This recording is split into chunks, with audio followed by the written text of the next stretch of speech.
بسم اللہ الرحمن الرحیم السلام علیکم۔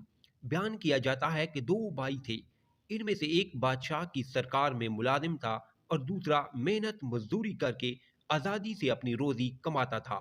ایک دن امیر بھائی اپنے غریب بھائی سے ملنے آیا تو گفتگو کے دوران کہنے لگا، بھائی میں تو کہتا ہوں تم بھی بادشاہ کی ملازمت اختیار کر لو، محنت مزدوری کر کے تو تمہارا گزارا بھی نہیں ہوتا، مشکل سے دو وقت روکھی سوکھی ملتی ہے۔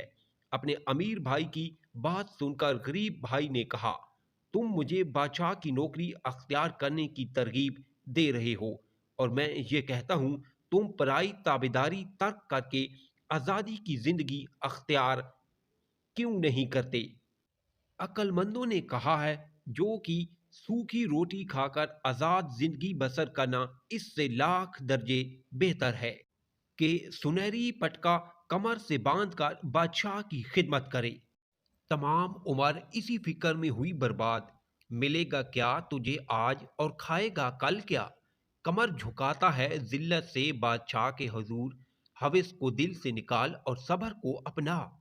وضاحت: حضرت سعدی رحمۃ اللہ علیہ نے اس حکایت میں بندگی، بیچارگی کی برائیوں اور آزاد زندگی کی برکتوں کی طرف سے اشارہ کیا ہے۔ ان کا خیال ہے کہ ملازمت خواہ بادشاہی کی کیوں نہ ہو، باعث ذلت ہے۔ اگر آپ میرے چینل پر نیو ہیں تو پلیز چینل کو سبسکرائب ضرور کریں۔